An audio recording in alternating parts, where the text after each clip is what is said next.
welcome to another episode of the Wellness Chronicles. I'm your host Martine Carroll. Today I have got a wonderful episode for you. It's all about women's pelvic health, and my very special guest is Jennifer Dutton, and she is a women's pelvic health physiotherapist. So grab a cup of tea, sit down, and I know that you will really enjoy this episode and also perhaps be enlightened. So settle in and enjoy. So Jennifer, welcome. Thank you for agreeing to come and chat to me about this. I think it's a really important subject. So thank you for having me. Everyone, this is Jennifer Dutton. I've known Jen for a long time. I think you actually used to fix some of my ailments back in the day when I was at the gym. So Jen is a physiotherapist, but I'm going to let her tell you what it is that she does.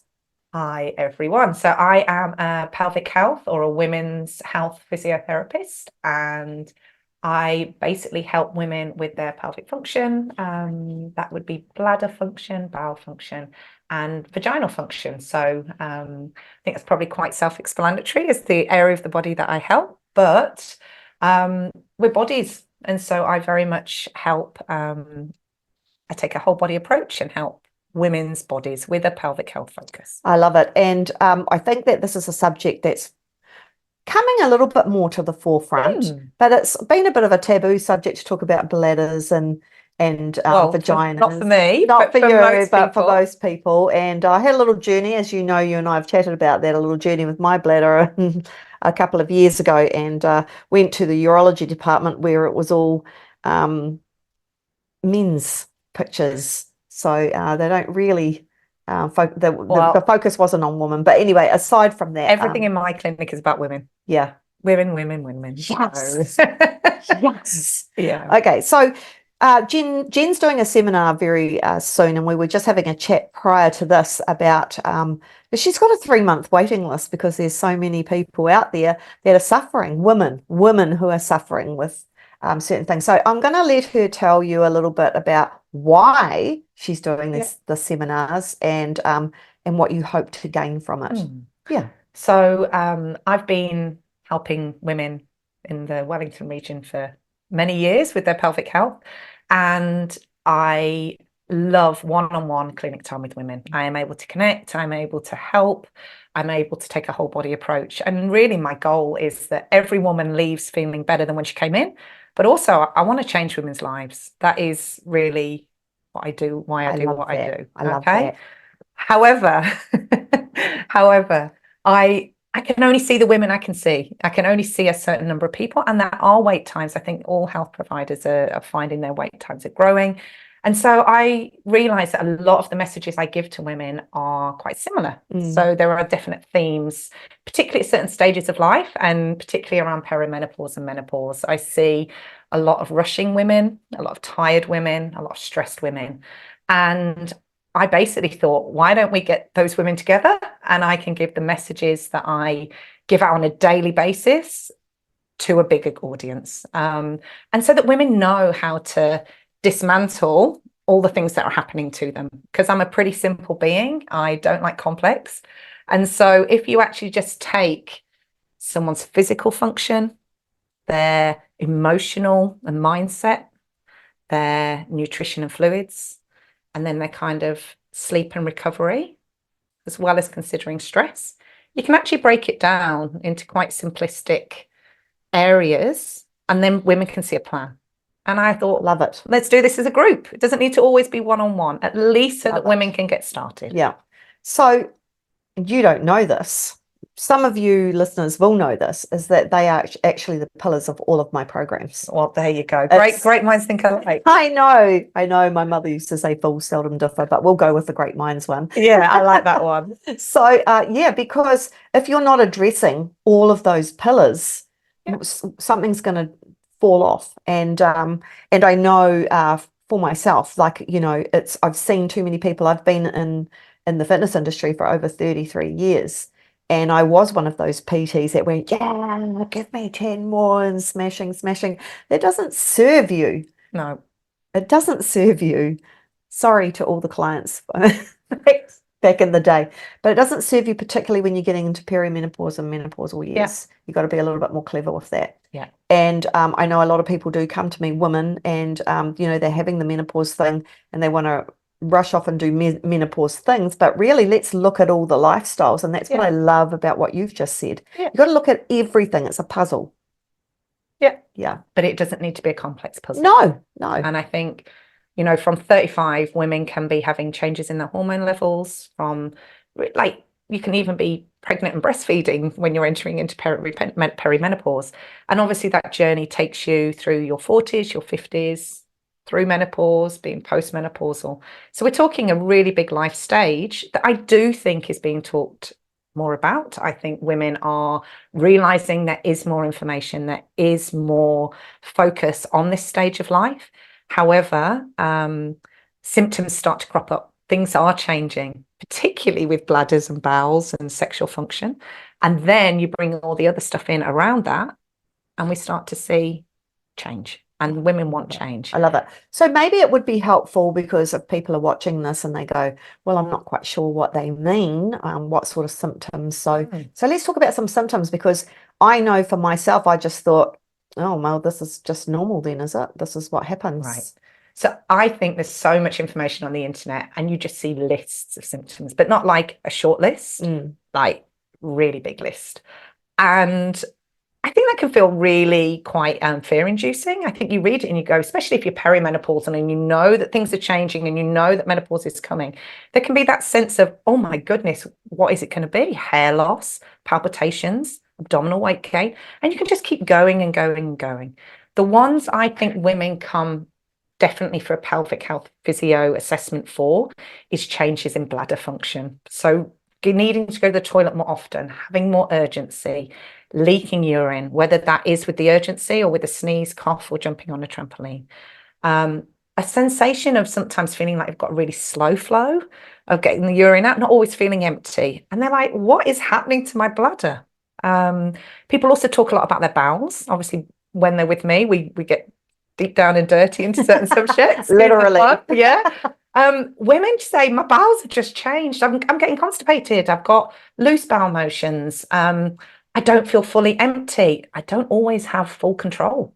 Like fecal incontinence is incredibly debilitating. And women are going, am I the only one? No, you're not. Sexual function, libido. Women say my libido is changing. Things feel drier. Sex is more painful. This is intimate stuff that not everyone who goes out for coffee with their friends talks about. And so that is what generally pulls people towards me. But then things come in like I'm putting on weight around my abdomen. I'm not sleeping so well. I've got a rage I never had before. So definitely pelvic function is affected by changes in estrogen and progesterone level, but women can't help because of the way I speak to them and do my assessments to bring in some other layers. And I would say the sleep, the abdominal weight gain, definitely, and the emotional sense of less control over our emotions. I'd say those are the extra ones that I see most of. Do you see, this is what I see, is that these things start happening to us and then there's an element of shame that comes into it. And so women don't talk about it because they think, oh my gosh, this is just me that's going through this. It's not just you. It is not just you. It's kind of most women I see, even younger women, pregnant, postnatal women, and then obviously the perimenopause and menopause and postmenopausal women. But most women I help have a kind of spontaneous onset of symptoms. I don't really treat people who've had an injury. Sometimes I do, but rarely. And they say, this just started happening. Now, the first question I always say is, when did your symptoms start? And what was happening around that time, or even up to 6 months before those symptoms started? And women will almost always say, nothing. I'm like, okay, was anything happening with your family, with your friends, with your job, any passing of parents, anything kind of on that emotional level? And almost everyone goes, oh, my mom passed away. Oh, I changed jobs. oh, I had a marriage breakup. There's usually something happening on the emotional side, and the body uses those physical symptoms to start making you take notice. Oh, yeah. I've bought a book. I haven't read it yet, and it's called, I think it's Gabor Mate that wrote a book, and it's called The Body Will Say No, or The Body Says No, or something. So whatever's going on with you and it needs addressing, your body in some way will say, find a no, way. we're not doing anything else until you sort this out. Okay. And then when we think about, I call it the pelvic bowl. If you can imagine the pelvis of a woman. Shall I grab your little... You could grab my beautiful Right. little pelvic bowl. There's not a woman who's ever been in my clinic who's not seen the pelvic bowl. I don't often touch people's pelvic bowls other than my own. Okay. So I do. So if I always say, if you cut a woman in half about where her knicker line is, this is what we look like on the inside. And it's very much a bowl of muscles. Okay. And women hold tension, tightness, tenderness, and can have overactivity through these muscles. I know there's a general consensus that is, especially if you're leaking urine or leaking feces, you think, God, I'm going to have weakness in here. Most women I help hold some element of tension in through their pelvic bowl. And that doesn't mean the whole pelvic bowl is gripped and tight, but it can definitely be areas. And I compare that, say, to the shoulder. You'd never say your whole shoulder's weak or your whole shoulder's tight. You'd say a bit tight in here, bit weaker down in here. So can often have a mixed picture, but women hold in their pelvic bowl. And that can be for a multitude of reasons. It can be infections, it could be surgery, it could be traumatic childbirth, but it can be things like work, children, stress. It all just gets held in here because this is what makes us female. This is our place of femininity, and it's actually sacred. A place of it's a place of holding. Yeah. And so what we do is we go, okay, I've got symptoms and they're physical. And so I need to do Kegels. And what I say is, A, what was happening to you emotionally at that time? Then we look at the physical of what's happening. And then we look at, say, well, look, hormonally, what could be happening? And it just shows how layered health is. And we've already said function, emotional, sleep, recovery, nutrition. But then you take in life and kids and all of that as well, and past trauma.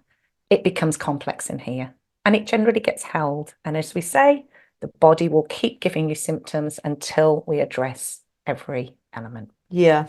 And I know that for a lot of people, it seems like such a lot to go through to investigate all this, but it's definitely worth it.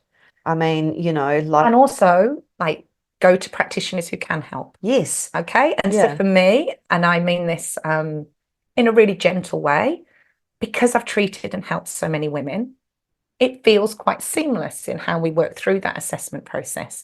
And so I hope to do the same in my seminar, where it's a very logical, thought-provoking, informative, but easy to implement way of helping our health. It is actually simple in any aspect of health, really. To be break healthy. It down, bite-sized chunks. Yeah, bite-sized chunks. Make 1% changes. Yeah. So that you don't get overwhelmed, because I think that all these issues are a sign of modern living as well. We're under so much stress, and life's not as simple as it was 40, 50, 60 years ago.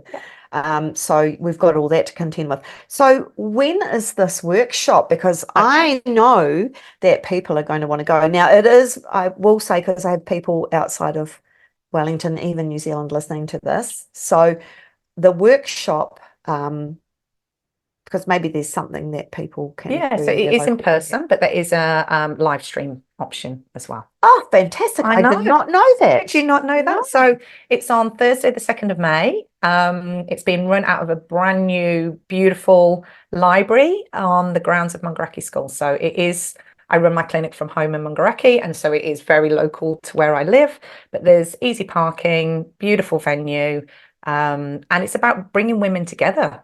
And as I said, when women come and see me in clinic, my goal is they leave feeling better. My goal, this is going to be interactive. This isn't me just standing chatting. It's a workshop, not a seminar, really. It's just, guys, you're going to be doing some work. I'm going to be asking you what you're feeling. I'm going to get you to do some stuff. Now, obviously, we're in a room with chairs. There's still a way. And I want every woman who comes to leave feeling different. I want her to feel that she understands what's happening in her body, that she's got strategies that she can manage. It's all very easy being given strategies if you don't know how to implement them in. And I think it's also about realizing about the changing hormonal landscape of perimenopause and menopause, and being able to then know where to go, whether it is your GP, whether it is a naturopath, whether it is an osteo or chiropractor, massage therapist. It's about having extra places you can go for more support. Now, as a physio, I don't go into menopause hormone therapy or HRT in very much detail. Just it's not my scope. I don't prescribe, but it's something women talk to me a lot about. So it will be brought into the evening. But again, it's an area, it's a big topic area. Women are learning more about it. GPs are much more open to discussing these options with women. And so it will be something that's factored in, but it's not going to be the main focus of the evening. Yeah, well, that's really interesting that you say that, because, I was saying before about I have these pillars in all my programs when I'm helping people.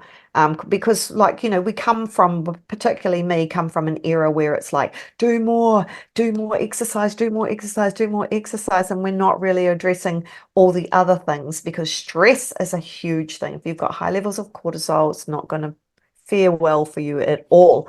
So it really is quite simple, though, to keep it easy.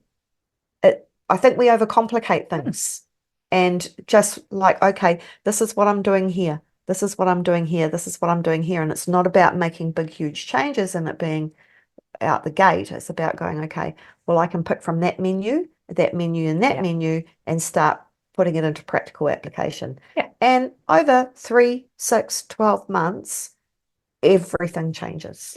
Yeah. And I'd say bite-sized chunks. And I'd say I am living a busy, full life, like most of the women I help. And if I can't do it, I don't expect other women to do it. So I don't bring in anything that isn't self-tried, self-tested. It really is about what can I fit in. And if I can do it, then I love the word hacks. Like I am all for women just hacking through their life, little bits here and there. There's no 15 minutes of this, that, and the other. Is how do we get easy to implement ways, but so much of it is knowing it in that easy, broken down way. And that's what I do. Oh, and I think too with women, being in a group like that and hearing, oh my gosh, I'm not alone. I'm not alone, because I kind of, like, in my journey, was a little bit alone, especially going into a urology department and there's only men's bits everywhere. No, are you the right place for me to be? But that's the other thing too, is that you've got a network of professionals that you can actually suggest a that very people big go network. and see. Because I'm not going to knock anybody or anything, but not all health professionals are equal, and even in their knowledge, and not to knock anybody, but because it's a big field. But the more natural you can go, I believe, the better. I think it very much comes down to a woman's belief system. And so quite often I will literally say to people, look, do you follow more of a medical model? Are you more of a holistic model, or do you kind of straddle a bit of the two?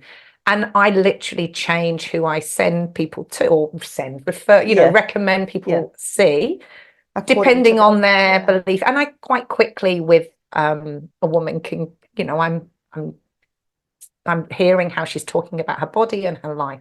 And so I try and find the right practitioners to help women be supported, if that makes sense. So I think it is from living in New Zealand for a long time. It is from being a big people person who connects with as many people as I can. I feel I know a lot of people, and I am a big, strong referrer out. If I'm staying in my zone, and if I know or feel a woman can be helped by others. So yes, part of the seminar, there are definitely going to be big names put through of who could be good, but I'm going to make sure that for the women who may need more of a medical approach, and women who may need more of a holistic approach, that I think we're pretty spoiled in the Wellington region. I think we're pretty lucky. Well, yeah, but it's not that well known. You know what I mean? It's not. And I do think that, like, if you are not getting the results that you're looking for with your current health professional, don't be afraid to ask for a second opinion or to seek somebody out that's going to suit you more. I think all too often people just put up with whatever it is that they've got. Yeah. And I think take responsibility for your own health and well-being and for who your carer is. Yeah. And know that they are there working for you, with you. It's a collaboration. And also over your journey of perimenopause and menopause, those practitioners may change. Your symptoms may change. Your life structure may change. And so it's a kind of ebbs and flows, and things will get better. You might feel not so in control.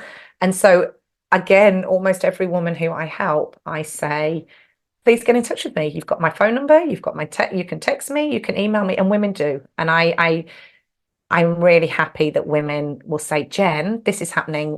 Where should I go? And quite often it's not to me, it's not come and see me. Yeah. I'm like, have you tried this? Have you tried that? This person might be suited to you, because so often it's on that Friday night when everything's shut and you're not sure where to turn, just knowing that you can email Jen, she will return that contact. And it's often to just say, hey, what you're feeling is normal. Have you tried this? Please contact this person. Go back to your GP. Have you been here? Because it's just so much about knowing where to go. And I think I'm pretty well. I know a lot. I know. I know a lot of people. Oh, you've been doing it a while. I have. And do you have anywhere that you can point people through for resources if they just want to have a little nosy now? About the seminar? Yeah, the seminar, and maybe you've got a website or something. Wow. So the seminar is on Eventbrite, which is, you click on the link, it's called Menopause Done Differently. I'll pop a link in the description. Thank you, Martine. So yeah, Menopause Done Differently on Eventbrite. It's got a pretty detailed description of what we'll be covering. But I also want to not put too much in. Like, I just think I want women to come almost a bit excited, a bit almost not uncertain, but just like, what is, and that is often what they feel when they come into a pelvic health assessment. Curious, yeah. When I say, I didn't know what to expect today, I'm like, I know.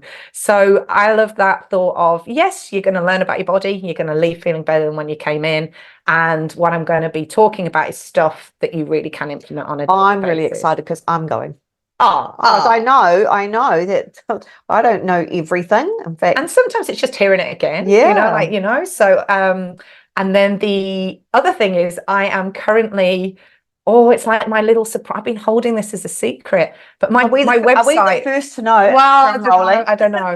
My website. There's a new website coming, so that website's going to have much more on it with blogs, and I've done some radio interviews, and this will be on there, and podcasts. So I've got that coming. It's just in the pipeline. At the moment, we're just on we're on my normal Positive Pelvic Health website, and that will just flick over into being a little bit more sleek and snazzy ASAP. When it's ready. So I'll pop the link to that down so you can see that down in the comments as well. So so Jen and I decided that we'd make this quite short, which is really challenging for us because we like to talk a lot. But in closing, is there anything that you'd like to share or impart to people listening, except to get to the seminar, whether you're online or offline? Yeah, very much so. I think the biggest thing is perimenopause and menopause is a stage of life. I love to see it as an opportunity for positive change for women. I think as our bodies change and they talk to us and we transition, see it as an opportunity. See it as a time of self-growth, a time of self-care. And women are finding themselves at this stage of life. And I think there is something absolutely beautiful about it. So I really want to move away from a fear-based, symptom-based model and be in a, wow, our kids are getting older. We're moving into our own realm of self-discovery, and let me help you with that. And you save a fortune on feminine hygiene products. So there you go. You can wear white pants at any time. That's it. And that is quite often a goal of my patients. I want to wear nice underwear again. I want to feel sexy again. I want my libido back. I want to feel good about myself. And let's see this stage of life as being an opportunity. Love it. Yeah. To have positive change. And it's an opportunity to bring your sexy back, people. That's it. Well, yeah, but just to find the new you, and whether Whether you want it or not, these hormonal changes are going to happen, and we can embrace it or we can try and fight it. And if you fight it, your body will talk to you. I love it. All right. I love it. Well, thanks so much, Jen. And this has been absolutely lovely. And so, we'll put all the details down. So get yourself booked in. Do they have to book in for the online? Yeah, both just go to Eventbrite. Menopause done differently. It's easy peasy. I'll put the link down there. Thanks again, Jen. Thanks, Martine. Okay. Hey, if you really liked this podcast, could you do me a favour and share it with somebody that you think could benefit from the information that was shared? I'll pop all the links to Jennifer's event and to her website in the description below, and you'll be able to follow her there. So remember to click the notification button so that you get notified when the next episode is up.